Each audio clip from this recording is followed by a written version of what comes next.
Chelsea beat Real Sociedad 3-1, while AC Milan came from behind to beat Manchester United by 4-2. Yeah, there's quite a lot to take from both games. Chelsea big takeaway was João Pedro look ready, and there was a lot of positivity in that game.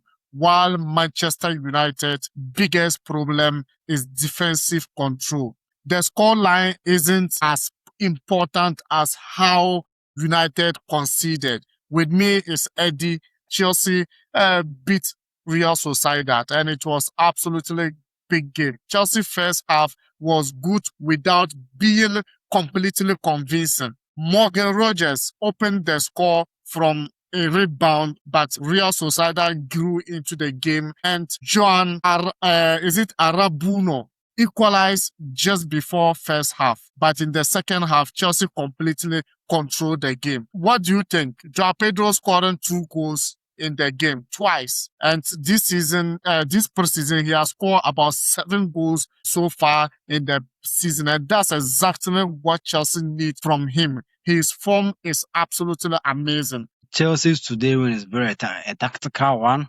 Kudos to the Blues for winning their last game before the season begins. Chelsea win, I think, 3-1 against Real Sociedad.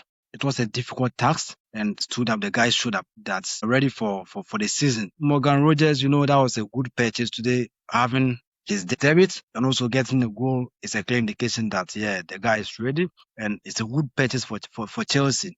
Yeah, and Pedro also getting 2 goals. As a striker, definitely you have to show up in the preseason. You have to be fit for the season. And getting the 2 goals also a clear indication that he's also ready, fit, and also ready to move in the season. So if he keeps to his form like this, definitely he's going to get much more goals for Chelsea as needed. So today's win is very a tactical one, as I said. So it's a good win for the boys, going to keep them very positive for their game against. I think your first game will be against Fulham, right? It will be against Fulham, a London derby. So it's going to be a good game for the guy. But if 2 Premier League sides are playing, so it's always difficult. You can't predict, but it's good. It's a good start for Chelsea. Yes. Whilst João Pedro was the standout player, undoubtedly for me, but then Morgan Rogers, another positive, he scored and looked dangerous in Chelsea's attacking structure. That was massive, and it was great performance for sure. Reece James has delivered for João Pedro scoring a half goal shot.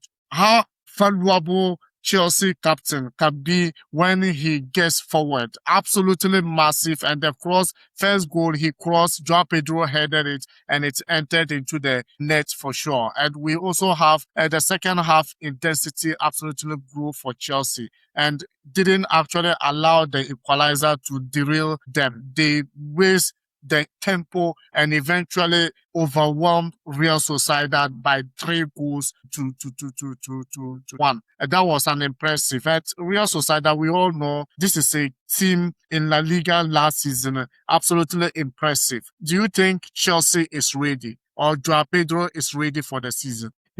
If you are checking the entire strikers from Chelsea, actually, I think in the preseason, João Pedro has been the player who has stand out. Like 6 goals in the preseason campaign. With his goal, as I said earlier on, if he keeps on to this very form, he's going to be a very good prospect for Chelsea in the upcoming season.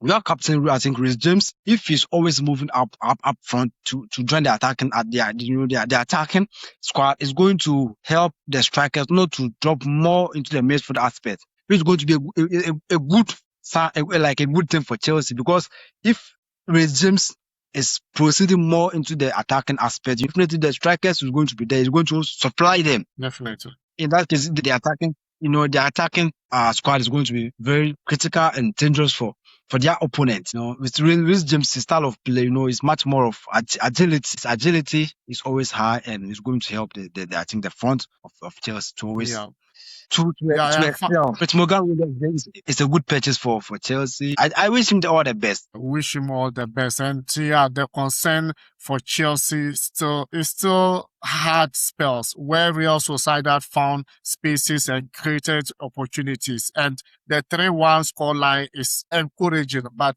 it wasn't a completely dominant 90 minutes for Chelsea. And there is obviously the Enzo Fernandez situation. He came on in the second half and received a mixed reception from supporters and the summer transfer speculations. And that's something we absolutely waiting to see. And for Alonso, will want revolve quickly because Fernandez remain an important part of his plans. And for sure, for me, my verdict is 8/10 for the boys. Meanwhile, the Manchester United lost again. And talking of Fernandez misreaction from the fans is understandable because he wanted, he was included in the transfer window to a move to Manchester City. And any player, if you are trying to move out from the club, definitely you are going to get some of the fans who are going to be for you and against you. So it's just normal. It's just for him to open his start, just deliver anytime he gets the opportunity to get a playing time. Anytime you get the playing time, it's up to him to deliver. Then the fans will also rally behind him once again. Finally, I guess he's staying at Chelsea because City could not get the deadline for. So Manchester United actually started well and took the lead through Harry Maguire before Milan equalized then equalized the goal. United went ahead again through Thiago Dalot, but the second half collapse was brutal. Milan scored 3 times in 15 minutes, turning 2-1 into 4-2. Eddie, the biggest mistake was the defensive phase for Manchester United. I thought, Carrick last season was solid in the defensive phase, but looking at today's preseason, I think the defense was broken and midfield wasn't organized well for Carrick in the second half.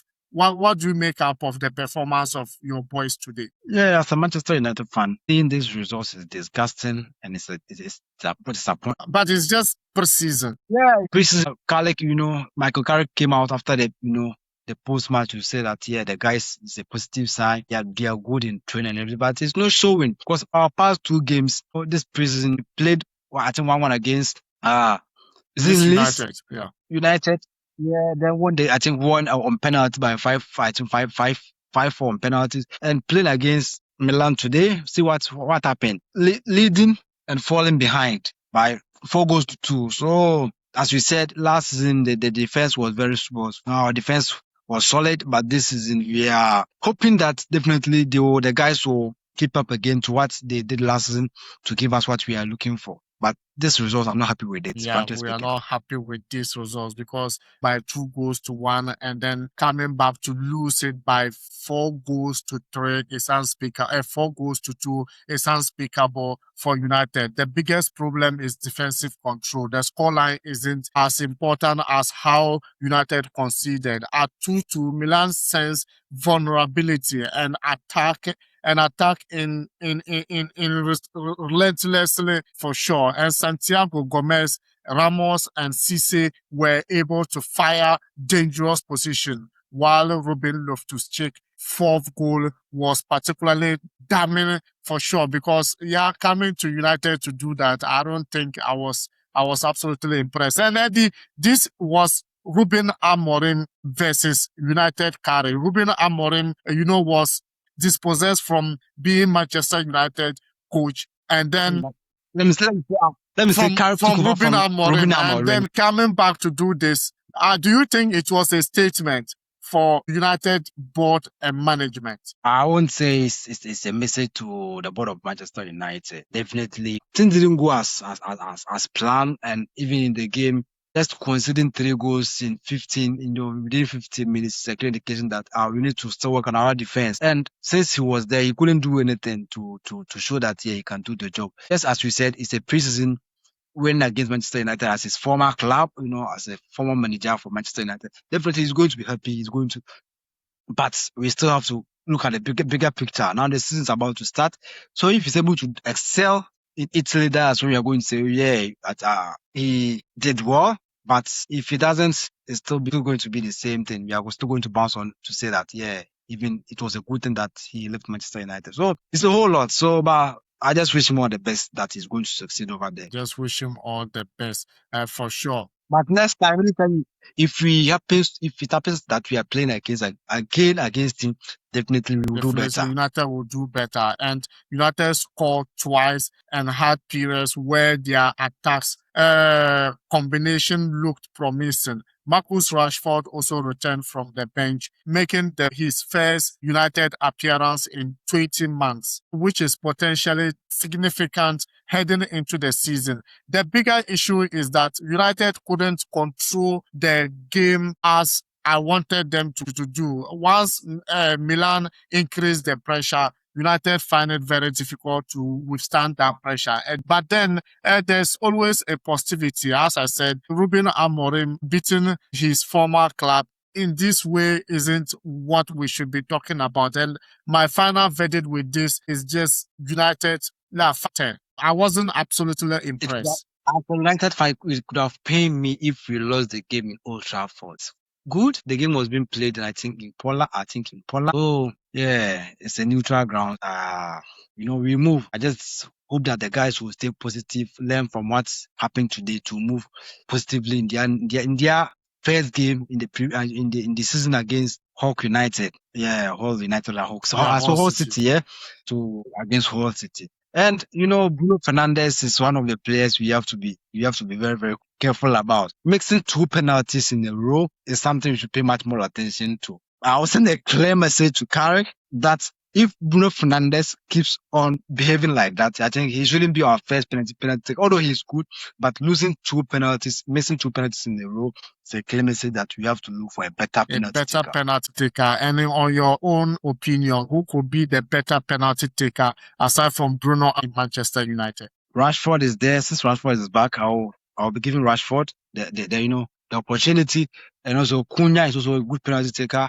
Yeah, and this guy, this Nigerian guy, Amad Diallo, the other guy, this Mbuemo is also a good penalty taker. So you can consider these options. And do you think Marcus Rashford will stay at United for this season? Definitely. He's staying. And guys, thank you very much for watching. Thank you very much for your time. And probably, yes, this was a preseason game. As I always said, preseason games are not a game to judge how the club season is gonna be. So probably these are just to keep the players fit, to keep the players' mentality forward, and to correct the mistakes that have been made previously. So let's say, and to also try new things and new tactics as well, and new formations. So we could see majority of the coaches, particularly Xabi Alonso, sometimes play back 3, sometimes back 4, and it don't work. Sometimes he goes in forward 3, and sometimes he go one top. So we all know what is absolutely happening in preseason. So let's see what is going to happen. But guys, if you think United or Chelsea, which of them is ready now? If the season was going to start today, which of this club is ready to go in and make a massive move into the Premier League? Let me know in the comment section. Chelsea is also there. Let me know. United lose and you are pointing at me. I'm asking the fans, not you. Because Forever United. I'm asking the fans, not you. Forever United. The Blues are out there for sure. This is our turn to win the Premier League. We are winning the Premier League this season. Mark my words. So we are there. Let's see how it's really gonna work out. And guys, see you in the next video. Follow investors will be coming. Yeah, it will be coming on your way, and we will do much as possible to give you more into that as well. So probably before the seasons, we'll just start with the season as well. So guys, thank you very much for watching. Thank you very much for your time. And hey, we'll see you in the next video. Actually with Eddie. Ciao. Peace.